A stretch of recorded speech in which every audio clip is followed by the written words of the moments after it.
अब 9th class का जो हमारा साइंस है, एक्चुअल में हमारा साइंस दो पार्ट में डिवाइड है। तो अगर आपको ये पूरा का पूरा पीपीटी पीडीएफ फॉर्म में चाहिए, कुछ भी इंपॉर्टेंट अपडेट्स, इवन बहुत सारे नोट्स वहां पे भी आपको मिलेंगे। गिरी डूडल के इस प्लेटफॉर्म पे आपका बहुत बहुत स्वागत है दोस्तों। जितना हो सके इस वीडियो को अपने दोस्तों तक शेयर करो, जिससे मुझे मोटिवेशन मिलेगा और मैं इसी तरह के वीडियोस आप सभी लोगों के लिए बनाता रहूंगा। साथ में दोस्तों, अगर आपको ये पूरा का पूरा पीपीटी पीडीएफ फॉर्म में चाहिए तो दोस्तों आप हमारा Pradeep Giri college and school application download करो, जहां पे फ्री कंटेंट में आपको दिखाई देगा। और साथ में दोस्तों टेलीग्राम का लिंक डिस्क्रिप्शन में दिया है, इसे भी आप फटाफट उस टेलीग्राम से जुड़ जाओ। कुछ भी इंपॉर्टेंट अपडेट्स, इवन बहुत सारे नोट्स वहां पे भी आपको मिलेंगे। चलते हैं वन बाय वन चीजों को स्टार्ट करते हैं। दोस्तों सबसे पहले मैं आपको बता दूं कि 8th क्लास में हमने जब साइंस पढ़ा था, अब 9th क्लास का जो हमारा साइंस है, एक्चुअल में हमारा साइंस दो पार्ट में डिवाइड है। एक पार्ट है दोस्तों पार्ट 1, और हम इसको साइंस ये वाले जो मैं जो पार्ट पढ़ाने जा रहा हूं उसको मैं साइंस पार्ट 2 बोल सकता हूं। और साइंस पार्ट 2 जो है दोस्तों लेसन नंबर 6 से स्टार्ट हो रहा है। लेसन नंबर 6 के बाद लेसन नंबर 7 भी साइंस पार्ट 2 का है, और बीच बीच में कुछ जो लेसन साइंस पार्ट 2 के वो मैं आपका लेने वाला हूं। चलते हैं वन बाय वन चीजों को स्टार्ट करते हैं। सबसे पहला अगर हम देखें तो इस लेसन का नाम है भाई क्लासिफिकेशन ऑफ प्लांट। अब आपके मन में बहुत सारे क्वेश्चन आ रहे होंगे, सर ये क्लासिफिकेशन क्या होता है, क्लासिफिकेशन क्यों इंपॉर्टेंट है करना। तो हर चीजों के जो भी आपके माइंड में जो भी क्वेश्चंस उठ रहे हैं दोस्तों, उसी के ऊपर आज हम बात करने वाले हैं। चलते हैं वन बाय वन चीजों को स्टार्ट करते हैं। तो पहला क्वेश्चन तो आपके मन में यही आ रहा होगा कि व्हाई टू लर्न क्लासिफिकेशन। अब दोस्तों अगर आप ध्यान से अच्छे से चीजों को समझने की कोशिश करोगे तो यहाँ पे अगर आप ध्यान से अच्छे से देखोगे तो यहाँ पे आपको बहुत सारे प्लांट दिखाई दे रहे होंगे। इस अर्थ पे इतने सारे प्लांट्स हैं, अगर मुझे सभी के, अगर मैं आप में से किसी को क्वेश्चन पूछूं कि चलो जो भी आपका नाम है, खड़े हो जाओ भाई, रामू खड़े हो जाओ और बताओ मुझे इस अर्थ पे जितने भी प्लांट्स हैं नाम बताना स्टार्ट कर दो। आप ज्यादा से ज्यादा, चलो आप कमेंट सेक्शन में बताओ, आप ज्यादा से ज्यादा मुझे कितने बताओगे पता है? 15, 20, 25, 30 मैंने बहुत मैक्सिमम बोल दिया। 30 के बाद आप गिरने पड़ने लगोगे। और इस अर्थ पे ये जो आप 30 है दोस्तों, 30 के बदले मिलियंस ऑफ स्पीसीज पाई जाती है प्लांट की। मिलियन ऑफ स्पीसीज अगर प्लांट की पाई जाती है तो इतनी सारी स्पीसीज के कैरेक्टरिस्टिक्स उनके जो भी हैं वो हम कैसे दिमाग में बिठा के रखें। तो इसके लिए हम यहाँ पे क्या यूज करते हैं दोस्तों? क्लासिफिकेशन। मैं बहुत ही सिंपल सा एग्जांपल आपके सामने रखना चाहता हूं दोस्तों। बहुत ही सिंपल सा एग्जांपल है। हमारी प्यारी मम्मा, मम्मा क्या कर रही है आपको दिखाई दे रहा होगा, मम्मा चाय बना रही है। सुबह सुबह मम्मा चाय बना रही है।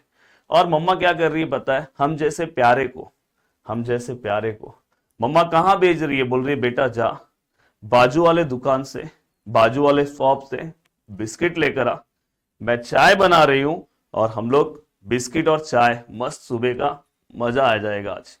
तो मैं तो निकल पड़ा हूं दुकान की ओर, और फाइनली मैं दुकान की ओर पहुंचा। हमारे प्यारे दुकानदार आपको दिखाई दे रहे होंगे।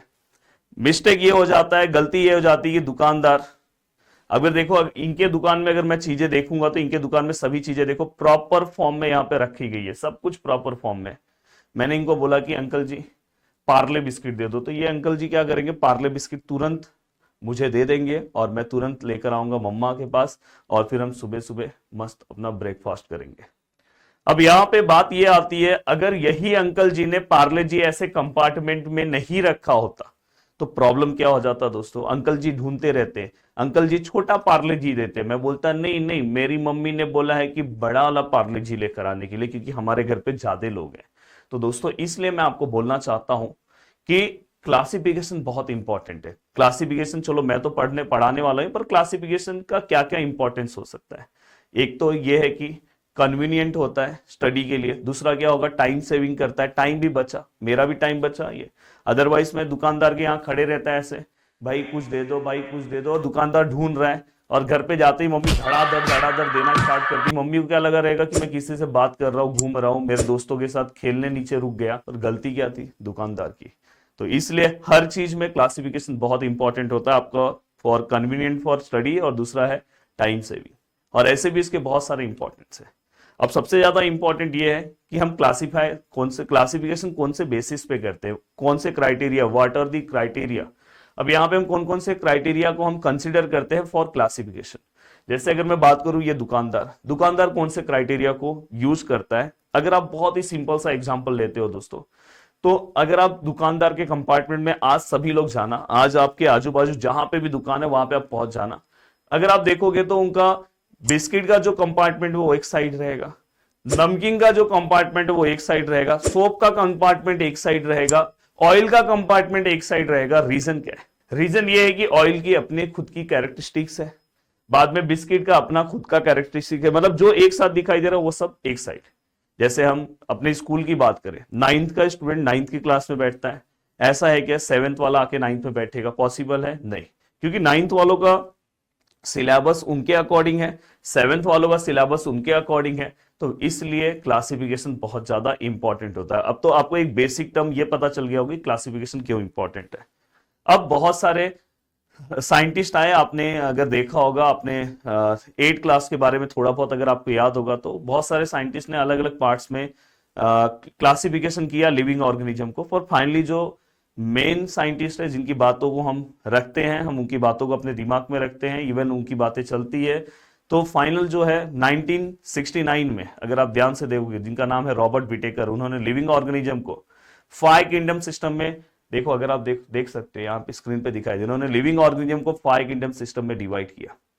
अब यहाँ पे ये आपके मन में क्वेश्चन आ रहा होगा, सर ये 5 किंगडम सिस्टम क्या है? तो दोस्तों ये जो 5 किंगडम सिस्टम है ये आपके एग्जाम के लिए बहुत इंपॉर्टेंट है। इवन बहुत सारे जो आपका यूनिट टेस्ट होगा वहां पे ये क्वेश्चन, क्योंकि 9th क्लास के पेपर मोस्टली स्कूल में ही बनते हैं, तो ये जो क्वेश्चन है दोस्तों वो एमसी मतलब आपको फिलिंग द ब्लैंक्स टाइप में आ सकता है। फिलिंग द ब्लैंक्स टाइप में मतलब एक्टिविटी बेस्ड टाइप में ये क्वेश्चन आ सकता है। अब देखो लिविंग ऑर्गेनिज्म है, सबसे पहले लिविंग ऑर्गेनिज्म को 2 पार्ट्स में डिवाइड किया गया। अगर आप ध्यान से देखोगे तो यहाँ पे आपको दिखाई दे रहा होगा प्रोकैरियोट्स और यहाँ पे यूकैरियोट्स। प्रोकैरियोट्स और यूकैरियोट्स ऐसे क्यों यहाँ पे बोला गया है? तो सबसे पहले आपको ये पता होना चाहिए, प्रोकैरियोट्स मतलब न्यूक्लियर मेम्ब्रेन दोस्तों वेल डेवलप नहीं होता, यूकैरियोट्स में न्यूक्लियर मेम्ब्रेन वेल डेवलप होता है। तो आप बताओ हम किस में हैं? कमेंट करके बताओ, प्रोकैरियोट्स में कि यूकैरियोट्स? तो प्रोकैरियोट्स में सीधी सी बात है हम नहीं रहेंगे। और तो प्रोकैरियोट्स में कौन रहेगा? तो दोस्तों आपको बाजू में डायग्राम से भी आप समझ सकते हो कि बताओ मुझे ये कौन सा डायग्राम आपको दिखाई दे रहा है, तो बैक्टीरिया। देन दोस्तों यूकैरियोट्स के अंदर अगर आप ध्यान से देखोगे तो इसके अंदर on the basis of cell unicellular और मल्टीसेलुलर, इसके अंदर भी अलग अलग टाइप्स है। देखो ऑन द बेसिस ऑफ, देखो यहाँ पे मोनेरा का एक पहला आ गया प्रोकैरियोट्स में मोनेरा, और मोनेरा में एग्जांपल कौन सा हम ले सकते हैं? बैक्टीरिया का। अब यूकैरियोट्स में अगर आप ध्यान से देखोगे on the basis of cell unicellular और मल्टीसेलुलर। यूनिसेलुलर में एग्जांपल आएगा प्रोटिस्टा, इसके अंदर हम अलग अलग, जैसे यहाँ पे आपको पैरामेशियम, अमीबा, कौन सा भी आप एग्जांपल ले सकते हो। पर multicellular on the basis of cell wall और विदाउट सेल वॉल। अब सेल वॉल और विदाउट सेल वॉल इसके टाइप्स हैं, अगर आप ध्यान से देखोगे, देखो विद सेल वॉल और without cell wall. With cell wall अगर आप ध्यान से देखोगे तो 2 टाइप्स आता है, एक है फंगाई। फंगाई आपने देखा होगा, गीले कपड़े को अगर आप थोड़े दिन के लिए रख दो उसके ऊपर देखो फंगस आ जाता है, ब्रेड को रख दो उसके ऊपर फंगस आ जाता है। दूसरा आप एग्जांपल आप ले सकते हो दोस्तों, बाजू स्क्रीन पे भी दिख रहा है, दूसरा एग्जांपल आएगा विद सेल वॉल में प्लांट का। तो अगर आप देखोगे प्लांट, यही प्लांट हमें पूरा का पूरा इसका क्लासिफिकेशन पढ़ना है। अब अगर आप ध्यान से अपनी चीजों को कवर करने की कोशिश करोगे तो विदाउट सेल वॉल में एग्जांपल किसका है दोस्तों? एनिमल्स का, जो हम 10th क्लास में पढ़ने वाले हैं। 10th क्लास में भी वो लेसन नंबर 6 है। चलते हैं 1 बाय 1 चीजों को स्टार्ट करते हैं। उम्मीद कर रहा हूं ये पूरा का पूरा चार्ट आपको समझ में आ गया है, पूरा का पूरा चार्ट आपके दिमाग में बैठ गया है। प्लीज ये पूरा का पूरा चार्ट अच्छे से पढ़ के जाना, आपके पेपर के लिए बहुत ज्यादा इंपॉर्टेंट है। अब मैं चल रहा हूं आगे बेसिक ऑफ क्लासिफिकेशन। अब मैं क्लासिफिकेशन को कौन से बेसिस पे, कौन से क्राइटेरिया के बेसिस पे मैं इसको डिवाइड करता हूं, क्लासिफिकेशन मैं करता हूं प्लांट के अंदर स्पेशली, तो आ सकता है कि व्हाट आर द क्राइटेरिया। अब क्राइटेरिया में जो सबसे पहला क्राइटेरिया दोस्तों आपको स्क्रीन पे दिखाई दे रहा है, प्रेजेंस और एब्सेंस ऑफ ऑर्गन। जब मैं प्लांट, बहुत सारे प्लांट है उनका क्लासिफिकेशन करूंगा ग्रुप्स में, तो सबसे पहले मैं जिस क्राइटेरिया के ऊपर फोकस करूंगा वो है दोस्तों प्रेजेंस और एब्सेंस ऑफ ऑर्गन। पहला क्राइटेरिया ये, कौन कौन से ऑर्गन इसके अंदर प्रेजेंट है आपको, जैसे यहाँ पे दिखाई दे रहा है फ्लावर है कि नहीं, फ्रूट्स है कि नहीं है, हाँ लीफ है कि नहीं है, इसके अकॉर्डिंग इसके अंदर रूट्स जो है वो कैसा है, तो इसके अकॉर्डिंग हम इसको क्या कर सकते हैं दोस्तों? डिवाइड कर सकते हैं। तो आपको आएगा कि what are the criteria which are use for classification of plant. तो पहला क्राइटेरिया आप क्या लिखोगे? प्रेजेंस और absence of organ. Next criteria और क्या आ सकता है दोस्तों? प्लांट के अंदर आपको पता है कंडक्टिंग टिश्यूज होते हैं, 2 तरह के टिश्यूज होते हैं, एक जाइलम, दूसरा होता है फ्लोएम। वाटर ट्रांसपोर्ट करने का काम जाइलम करता है, 9th क्लास में हमने पढ़ा है, और फूड ट्रांसपोर्ट करने का काम दोस्तों फ्लोएम करता है। तो हम ये भी चेक करते हैं कि इसके अंदर कंडक्टिंग टिश्यू प्रेजेंट है और एब्सेंट। तो देखो नेक्स्ट क्राइटेरिया है, देखो प्रेजेंस और absence of conducting tissue. Xylem और फ्लोएम। अब ये तो समझ में आ गया सर, पर तीसरा क्राइटेरिया क्या आएगा दोस्तों? तीसरा क्राइटेरिया जो इन्होंने कंसिडर किया वो सीड से रिलेटेड। जो सीड है वो फ्रूट के अंदर है या फ्रूट के बाहर, मतलब नेकेड है, फ्रूट के अंदर रहेगा तो इनक्लोज है। तो हमने तीसरा क्राइटेरिया दोस्तों यही कंसिडर किया, ये वाला देखो, मेनली तीसरा क्राइटेरिया ये है, seeds enclose in a fruit और नॉट। तो अगर आप ध्यान से देखोगे यहाँ पे दो एग्जांपल इन्होंने लिया, जैसे अगर मैंने पाइन का एग्जांपल दिखाई दे रहा होगा आपको, और दूसरा एग्जांपल मैंगो का। मैंगो में अगर आप देखोगे ध्यान से तो सीड्स कहां पे आपको दिखाई देगा दोस्तों? इनक्लोज रहेगा, फ्रूट्स के अंदर रहेगा। पर पाइन में देखो सीड्स आपको डायरेक्ट दिखाई दे रहा है। तो ऐसे तीन क्राइटेरिया के अकॉर्डिंग हमने चीजों को डिवाइड किया। बट अगर मैं बात करूं इसमें और हम क्या कर सकते हैं, तो दोस्तों हायर प्लांट को उन्होंने दो बेसिस पे डिवाइड किया, एक क्रिप्टोगेम, मैं आगे आपको बताऊंगा, एक फेनोरोगेम्स। क्रिप्टोगेम्स को हम इस तरह से कंसिडर कर सकते हैं दोस्तों, उसमें आपको फ्लावर्स नहीं दिखाई देंगे, फ्रूट्स नहीं दिखाई देंगे, सीड्स नहीं दिखाई देंगे, और जबकि फेनोरोगेम्स में आपको फ्लावर, फ्रूट्स एंड सीड्स दिखाई देंगे। सबसे इंपॉर्टेंट आप ये दिमाग में रखो, सीड्स नहीं दिखाई देंगे। तो उसके बेसिस पे भी उन्होंने फिर इसके बाद जो हमारा फेनोरोगेम्स है दोस्तों, उसके अंदर दो टाइप्स किया, एक है कॉटिलेडोन और दूसरा है, मतलब एक है डायकॉटिलेडोन और दूसरा है मोनोकॉटिलेडोन। वैसे तो हम आगे पढ़ने वाले हैं डायकॉट और मोनोकॉट क्या होता है, पर अभी के लिए आप समझ जाओ। देखो, number of cotyledon in seeds, अगर सीड्स उसके अंदर प्रेजेंट है तो इसके दो टाइप्स हो जाते हैं, कितने कॉटिलेडोन है, तो डायकॉट है कि मोनोकॉट है। जैसे आप कॉर्न का एग्जांपल आपको साइड में दिखाई दे रहा होगा, ये मोनोकॉट है, वो मैं आपको आगे बताऊंगा कि ये मोनोकॉट क्या होता है और डायकॉट क्या होता है। यहाँ पे नट्स के एग्जांपल दिखाई दे रहे हैं, ये क्या है दोस्तों? डायकॉट है। तो ऐसे हमने टोटल 4 क्राइटेरिया यूज किए। फिर से मैं एक बार रिवाइज करा देना चाहता हूं। जो हमारा पहला क्राइटेरिया दोस्तों प्रेजेंस और एब्सेंस ऑफ ऑर्गन, यस याद हो गया सर। दूसरा क्राइटेरिया है सर प्रेजेंस और एब्सेंस ऑफ कंडक्टिंग टिश्यू। तीसरा क्राइटेरिया ये वाला मत लिखो, तीसरा क्राइटेरिया आप ये लिखो, seeds enclose in a fruit और नॉट। एंड दोस्तों इसके बाद वाला जो क्राइटेरिया है दोस्तों, वो आपको दिखाई दे रहा है, number of cotyledon in seeds. Seeds के अंदर कितने कॉटिलेडोन है? 1 कॉटिलेडोन है तो उसको हम मोनोकॉट बोलेंगे, 2 कॉटिलेडोन है तो इसे हम डाइकॉट बोलेंगे। तो इस तरह से ये पूरा का पूरा पार्ट है। अब हम आते हैं दोस्तों मेन क्लासिफिकेशन पे। ये भी आपके बोर्ड बोल रहा हूं क्योंकि मोस्टली मैं बोर्ड वाले स्टूडेंट को ज्यादा पढ़ाता हूँ, 10th 12th तो, पर अब 9th के स्टूडेंट है तो आप अभी से समझ के चलो कि भाई ये आपका बॉडी है। अब देखो यहाँ पे किंगडम प्लांटे आपको दिखाई दे रहा है। किंगडम प्लांटे जो है दोस्तों दो मेन कैटेगरी में डिवाइड है, एक है क्रिप्टोगेम्स, दूसरा आपको दिखाई दे रहा होगा दोस्तों फेनोरोगेम्स।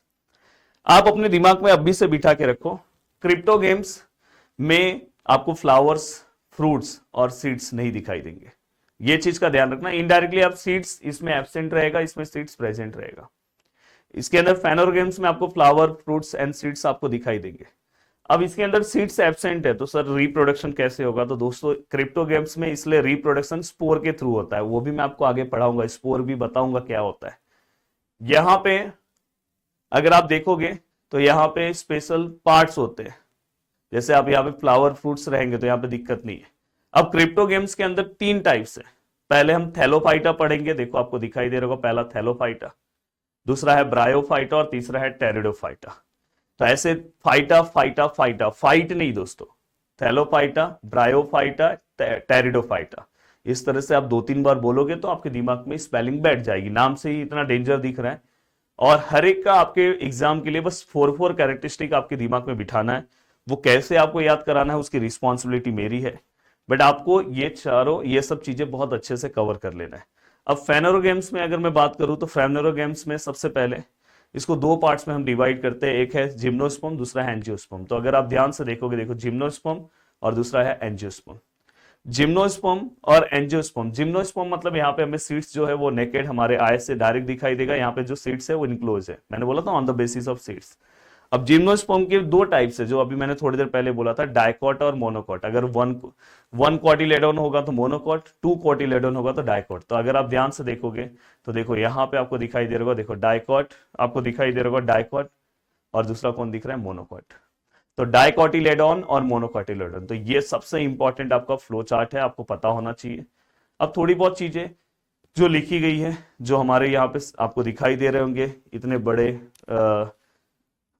महान व्यक्ति जो आपको दिखाई दे रहे हैं, उन्होंने, अगर आप ध्यान से देखोगे तो किंगडम प्लांटे को उन्होंने 2 किंगडम में डिवाइड किया था, क्रिप्टोगेम्स, सब किंगडम में डिवाइड किया था क्रिप्टोगेम्स और फेनोरोगेम्स। तो ये सब तो मैंने आपको ऑलरेडी बता दिया।